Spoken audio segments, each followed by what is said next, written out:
मेरे पति राजेश एक प्राइवेट कंपनी में अकाउंटेंट थे। उनकी पगार अच्छी थी, फिर भी हम लोग भारी कर्जे से दबे हुए थे। शेयर मार्केट में राजेश ने बार बार घाटा उठाया, पर बहुत अमीर बनने की धुन के चलते इस लत ने अब तक उनका पीछा नहीं छोड़ा था। मैंने अपनी सहेली प्रियांशी से कहीं नौकरी के लिए कहा। वह एक कंपनी में नौकरी करती थी। एक दिन वह मुझे लेकर अपनी कंपनी गई। वहां उसने मेरी मुलाकात अपने बॉस सुधीर से कराई। सुधीर के सिफारिश पर मुझे नौकरी जरूर मिल जाएगी, ऐसा आश्वासन देकर प्रियांशी मुझे उनके पास लाई थी। सर, मुझे नौकरी की सख्त जरूरत है, आप मेरी सहायता कीजिए प्लीज। ये प्रार्थना करते हुए मेरी आंखों में एकाएक आंसू छलक आए। मेरी खूबसूरती से सुधीर बहुत प्रभावित हुआ। मैंने अब तक सुधीर के दिल में खास जगह बना ली थी। उन्होंने मुझसे कहा कि मैं भविष्य में उनसे संपर्क बनाए रखूं। मैं पूरी कोशिश करूंगा कि आपका काम हो जाए। इस कागज पर आप जरूरी संपर्क लिख दें। उन्होंने पैड और पेन मुझे पकड़ा दिया। करीब 10 मिनट बाद मैं प्रियांशी के साथ चली आई, लेकिन इन कुछ मिनटों मैंने उनका दिल जीत लिया था। मुझको कलर की नौकरी दिलाना उसके लिए कठिन काम नहीं था। करीब 1 हफ्ते बाद वह मेरी नियुक्ति की अच्छी खबर लेकर शाम को मेरे घर पहुंच गए। वहां मैंने उनकी मुलाकात अपने पति संजीव, सास व 5 वर्षीय बेटे रमन से कराई। मेरी नियुक्ति की खबर सुन घर का माहौल खुशी से भर गया। मेरे घर की हर चीज इस बात की तरफ इशारा कर रही थी कि हम लोग आर्थिक रूप से संपन्न नहीं थे। मेरे पति बात ने किस्म का इंसान था। उनकी बातों से उन्हें भी मालूम हो गया कि उसकी स्टॉक मार्केट में बहुत दिलचस्पी थी। कुछ देर बाद राजेश मुंह मीठा कराने के लिए बाजार मिठाई लेने चला गया। सुधीर ने आग्रह करके मुझको अपने सामने बैठा लिया। सर, आपकी कृपा से मुझे नौकरी मिली है और मैं आपका यह एहसान कभी नहीं भूलूंगी। अब 2 वक्त की रोटी और रमन की पढ़ाई का खर्च मैं अपने बूते पर उठा सकूंगी। मेरी बड़ी बड़ी आंखों में सुधीर के लिए सम्मान के भाव उसे साफ नजर आए। तुम्हें नौकरी दिलाने वाली बात अब खत्म हुई। इसके बाद तुमने मुझे धन्यवाद कहा तो मैं फौरन उठकर चला जाऊंगा। सुधीर ने अपनी आवाज को नाटकीय रूप से सख्त किया, पर उसके होठों पर मुस्कुराहट बनी रही। अब नहीं दूंगी धन्यवाद सर, मैं मुस्कुराई और फिर उठकर रसोई की ओर चली गई। कुछ देर बाद बड़े अच्छे माहौल में हम सब ने चाय नाश्ता किया। फिर सुधीर हमसे विदा लेना चाहता था, पर ऐसा संभव नहीं हुआ, क्योंकि बेहद अपनेपन के साथ आग्रह करके मैंने उसे रात का खाना खाकर जाने के लिए रोक लिया। उस शाम के बाद से सुधीर का घर में आना जाना निमित्त सा हो गया। कुछ दिनों के बाद रमन के जन्मदिन की पार्टी में वे शामिल हुए। फिर एक त्योहार आया और मैंने उन्हें घर खाने के लिए आमंत्रित किया। धीरे धीरे हमारे परिवार के साथ उनके संबंध गहरे होते चले गए। मैंने देखा धीरे धीरे सुधीर मेरी तरफ आकर्षित होने लगा है। एक दिन अपने रूम में चाय पीते हुए सुधीर ने मुझसे पूछा, तुम्हें पता है राखी, मैं किस दिन को अपने लिए भाग्यशाली मानता हूँ? आप बताओगे नहीं तो मुझे कैसे पता चलेगा? मैंने जवाब सुनने के लिए अपना ध्यान उसके चेहरे पर केंद्रित कर लिया। जिस दिन तुम मेरे पास नौकरी पाने के सिलसिले में आई थी, सुधीर ने कहा। मेरे लिए तो वह यकीनन महत्वपूर्ण दिन था, मैं बोली, पर आप क्यों उसे अपने लिए भाग्यशाली मानते हैं? वह दिन मेरे जीवन में न आया होता तो आज मैं मैं तुम्हारे जैसी अच्छी दोस्त कैसे पाता? उसके स्वर की भावुकता को पहचान कर मैं नजरें छिपाकर फर्श को निहारने लगी। तुम मेरी अच्छी दोस्त हो ना राखी? मैंने उसकी तरफ देखकर एक बार सिर हिलाकर हाँ कहा और फिर से नीचे फर्श देखने लगी। उसने अपना हाथ बढ़ाकर मेरे हाथ पर रखा और मेरी आंखों में आंखें डालकर बोला, तुम मुझे अपना समझकर हमेशा अपने दुख दर्द मेरे साथ बांट सकती हो। थैंक्स। मेरे होठों पर छोटी सी मुस्कान उभरी। मेरे हाथ पर उसकी पकड़ थोड़ी मजबूत थी। मैंने अपना हाथ आजाद करने का प्रयत्न किया, पर असफल रही। कुछ घबराए से अंदाज में मैंने उसके चेहरे पर खोजपूर्ण दृष्टि डाली। वह बड़े प्यार से मेरा चेहरा निहार रहा था। उसके आंखों के भाव पढ़कर मेरे गोरे गाल अचानक गुलाबी हो उठे। वह मुझे चाहता है, यह बात उस दिन मैं पूरी तरह से समझ गई। उस दिन से हमारे संबंध एक आयाम में प्रवेश कर गए। हमारे लिए दोस्ती की सीमा लांघना गलत होगा सर। राजेश को धोखा देकर मैं गहरे अपराध बोध का शिकार बन जाऊंगी। जब भी वह मुझसे प्रेम का इजहार करने का प्रयास करता, मेरा यही जवाब होता। मुझको उसके प्रस्ताव में बिल्कुल रुचि ना होती तो मैं आसानी से उससे कन्नी काट लेती। मैं अपने घर की परिस्थितियों से खुश नहीं थी। राजेश का व्यवहार, आदतें व घर का खर्च चलाने में उसकी असफलता मुझे दुखी रखते। सुधीर मेरी बातें बड़े धैर्य से सुनता। जब मेरा मन हल्का हो जाता तभी वह हंसी मजाक व छेड़छाड़ शुरू कर देता। मेरे जन्मदिन से एक दिन पहले उसने जिद करके मुझसे अपने घर चलने का प्रस्ताव रखा और कहा, अपने हाथों से मैंने तुम्हारे लिए खीर बनाई है। अगर तुम मेरे यहाँ चलने से इनकार करोगी तो मैं नाराज हो जाऊंगा। उसकी प्यार भरी जीत के सामने थोड़ी न नुकर करने के बाद मुझको झुकना ही पड़ा। सुधीर ने मेरे जन्मदिन के मौके पर एक सुंदर साड़ी उपहार में दी और मुझे पहली बार उसने अपनी बाहों में भरा तो मैं घबराए लहजे में बोली, नहीं, ये सब ठीक नहीं है, मुझे छोड़ दीजिए प्लीज। अपनी बाहों की कैद से उसने मुझे मुक्त नहीं किया क्योंकि मैं की छूटने का प्रयास बड़े बेमन से कर रही थी।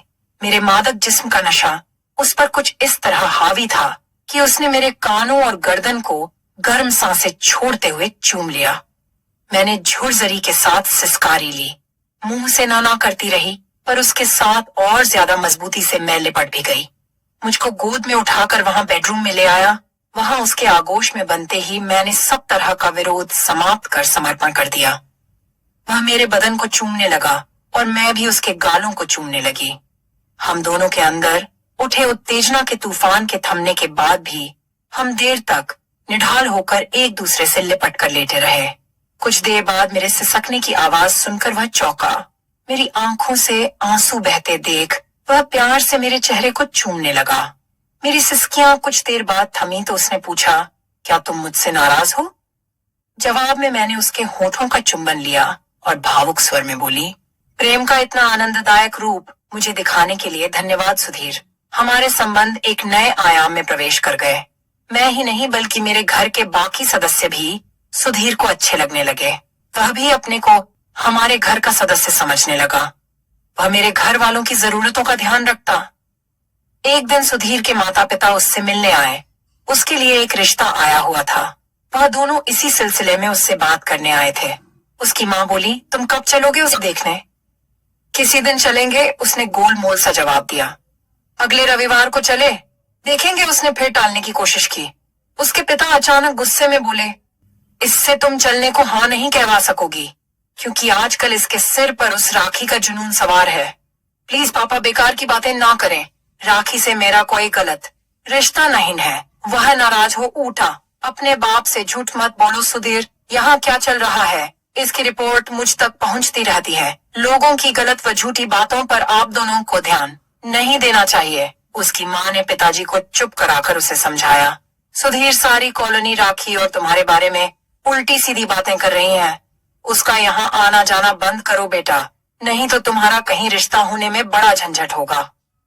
माँ, किसी से मिलना जुलना गुनाह है क्या? मेरी जान पहचान और बोलचाल सिर्फ राखी से ही नहीं, मी पंजी उसके पति और उसकी सास से भी खूब हंसता बोलता हूँ। कुछ देर और समझाने के बाद माँ पिताजी को लेकर चली गई। उनके जाने के काफी समय बाद तक वह बेचैन व परेशान रहा। फिर शाम को जब उसने मुझसे फोन पर बातें की तब उसका मूड कुछ हद तक सुधरा। एक दिन मुझको अपनी बाहों में भरकर सुधीर बोला, मेरा मन करता है कि तुम हमेशा मेरी बाहों में इसी तरह बनी रहो। अब तो अपने इस घर का अकेलापन मुझे काटने लगा है। उदास से लहजे में मैंने जवाब दिया, हम दोनों को सामाजिक कायदे कानून का ध्यान रखना ही होगा। अपने पति व सास को छोड़कर सदा के लिए आपके पास आ जाने की हिम्मत मुझ में नहीं है। फिर मेरा ऐसा कदम बेटे रमन के भविष्य के लिए ठीक नहीं होगा और उसके हित की फिक्र मैं समय से आए सुनैन क्या जान से ज्यादा करती हूँ। जो बात दिमाग में बैठ जाए फिर उसे भुलाना या निकाल कर बाहर फेंकना बड़ा कठिन होता है।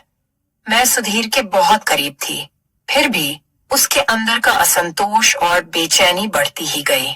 एक बार बेटे के जन्मदिन के कुछ रोज पहले राजेश को स्टॉक मार्केट से अच्छा फायदा हुआ। तड़क भड़क से जीने के शौकीन राजेश ने फौरन रमन के जन्मदिन की पार्टी धूमधाम से मनाने का फैसला लिया। उस दिन घर के आगे टेंट लगा। हलवाई ने खाना तैयार किया। कम से कम 250 से 300 लोग वहां जरूर उपस्थित रहे होंगे। मैंने और राजेश ने इतनी अच्छी पार्टी देने के लिए खूब वाहवाही लूटी। उस दिन सुधीर एक तरफ उपेक्षित सा बैठा रहा। मुझको फुर्सत नहीं मिली उसके साथ चंद मिनट भी गुजारने की, क्योंकि उसके साथ हंस बोलकर मैं थी अपने करीबी रिश्तेदारों को बात बनाने का मौका नहीं देना चाहती थी। वह जब इस तरह की कसमकस से तंग आ गया तो बिना किसी को बताए घर चला गया। उस रात उसे बिल्कुल नींद नहीं आई। उसकी सारी रात करवाते बदलते गुजरी, पर सुबह मन शांत था। पिछली परेशानी भरी रात के दौरान उसने अपनी जिंदगी से जुड़े कुछ महत्वपूर्ण निर्णय लिए थे। अगले दिन जब मैं उसके पास गई तो उसके गंभीर चेहरे को देखकर मैं चिंतित स्वर में बोली, क्या आपकी तबीयत ठीक नहीं है? मैं ठीक हूं। उसने मुझे अपने सामने बैठने का इशारा किया। कल पार्टी में किसी ने कुछ गलत कहा, गलत व्यवहार किया। मैं परेशान हो उठी। नहीं, ऐसी कोई बात नहीं हुई। फिर यूं बुझे बुझे से क्यों लग रहे हो? रात को ठीक से सो नहीं पाया। किसी बात की परेशानी थी? हाँ, मैं तुम्हारा ही इंतजार कर रहा था राखी। कुछ जरूरी बातें करनी है मुझे तुमसे। कहो, मैंने बोला।